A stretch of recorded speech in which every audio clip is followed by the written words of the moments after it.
देख पिला माने एटा हूँ आमर लास्ट कॉन्सेप्ट क्लास। तो ये कॉन्सेप्ट क्लास पर आमर 11.3 गोटे अभ्यास कार्य रहिबो। तो से अभ्यास कार्य का आलोचना कर सारिया पर आमर चैप्टर नंबर जो 11 आरंभ करथिले परिमिति, तो ये चैप्टर आमर कंप्लीट हो है।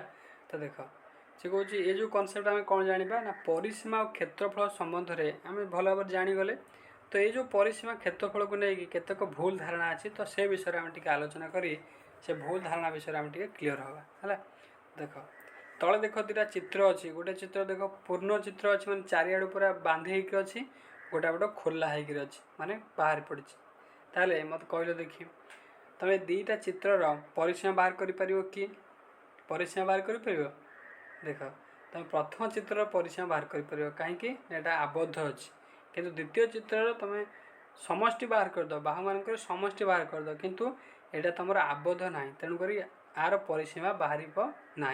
जो तुम बाहर करदे यहाँ भूल है। तो देख कौन लिखाई कौन गोटे आयतकृति विशिष्ट और वर्गाकृति विशिष्ट क्षेत्र मानकर परिसीमा और क्षेत्रफल संबंधी समस्या मानकर समाधान करने समय बेले बेले आम सन्देह पड़ी था। सन्देह निश्चित पड़ू।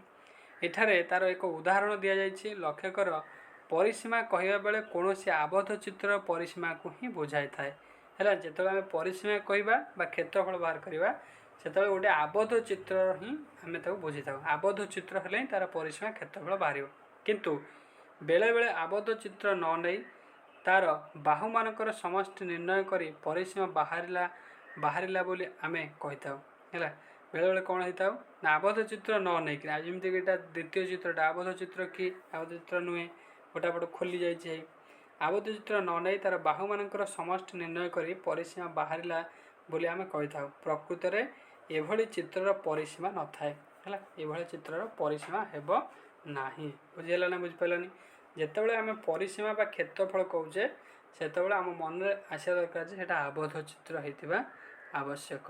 यदि आबद्ध चित्र हो नार परिसीमा कि क्षेत्रफल आम बाहर ना। ये तुम परिसीमा बाहर कर प्रथम चित्र परिसीमा के कहल देखी 2 3 5 5 4 9 9 3 के 12 है। तुम यदि द्वितीय चित्र बाहर कर 2 3 5 4 9 3 12 यहाँ भूल हो। द्वितीय चित्र परिसीमा बाहर पार ना है। द्वितीय चित्रटी आबद्ध चित्र नुहे, तेणु यार परिसीमा शब्दर किसी अर्थ ना है। तो ये जिनटा भल भाव लक्ष्य कर। तो आ गए उदाहरण देखा कौन आमर भूल धारणा अच्छी क्लीयर हो। देख से कौच ABCD एक आयताकृति विशिष्ट कागज खंड है। देख दीटा चित्र अच्छे से आमको दीटा चित्र को लेकिन बुझाइक चेष्टा कर।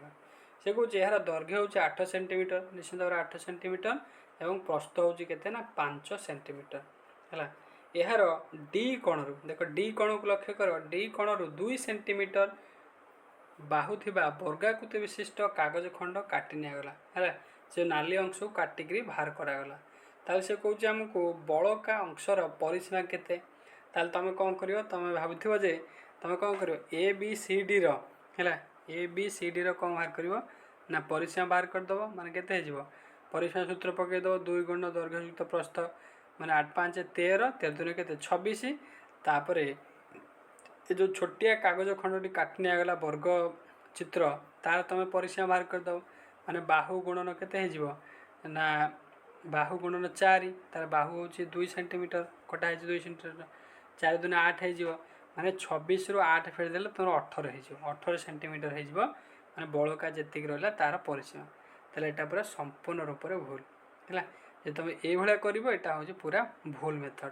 ताले ठीक मेथड कौन ठीक मेथड देख जिते आम कौन करे ना परिसीमा बाहर करवा ये जो छोटिया अंशटी काटिक बाहर करदे ताल आमको लक्ष्य करा पड़ो ये जो बाहुटी नुआ बाहुटी या EF बाहु आउ FG बाहु आउ GC बाहु ये 3टा बाहुर दैर्घ्य को आम बाहर करा पड़ो। आउटा AE बाहुर दैर्घ्य आमको बाहर करा पड़ो। तो ये 4टा बाहुर दैर्घ्य बाहर कर सारापर जाकि आम कहीपर आमर परिसीमा केते बड़का दैर्घ्यर परिसीमा केते। आमको तो 2टा दत्त अच्छी AB बाहु दैर्घ्य 5 सेमी आम जाचे आ BC बाहुर दैर्घ्य 8 सेमी जाचे। ता सहित EF और FG जाचे 2 सेमी 2 सेमी जेहतु कटा 2 सेमी आपको आम जानी जाइए है।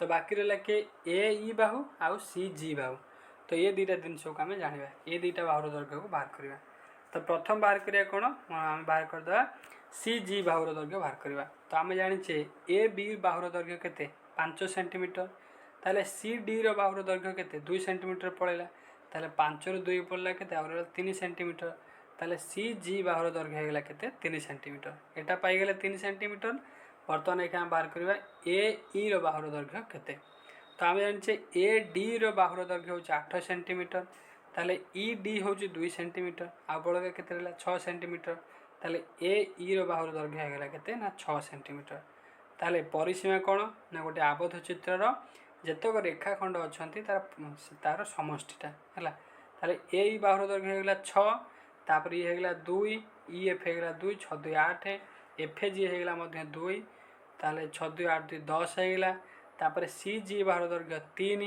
10 3 के 13 तापर ये हो जाते ना ये हूँ 8 13 8 के 8 3 13 8 हो 8 3 11 21 ए बी बाहुर दैर्घ्य हो 5 सेंटीमीटर माने 26 सेंटीमीटर है ताहले एक्चुअल आम जो बड़का जो अंश रहा तार परिसीमा के ना 26 सेंटीमीटर होगा किंतु आम बाहर करते ऊपर के 18 सेंटीमीटर यहाँ पूरा भूल बुझेगा केमी बाहर कर परिसीमा बाहर करने आम जो बाहर अंशटा बाहर करदे सी अंशटा को आम छाड़दे तो बाकी जी रहीगला अंश से बाहुर दैर्घ्य को बाहर कले से आम जा परिसीमा बाहर कर है तो यहाँ तुम लास्ट कॉन्सेप्ट क्लास तो ये कॉन्सेप्ट क्लास को बेस करी आमर अभ्यास कार्य 11.3 जो प्रश्न गुड़िक अच्छे एगुड़ा को तुम निजे कर घर जा निजे ट्राए कर तापर मुझे भल भाव तुमको बुझेदेवी नेक्स्ट क्लास है तो आज क्लास को आम एंड करवा यदि तुम कौन प्रकार डाउट है तो मत कमेंट कर जनइब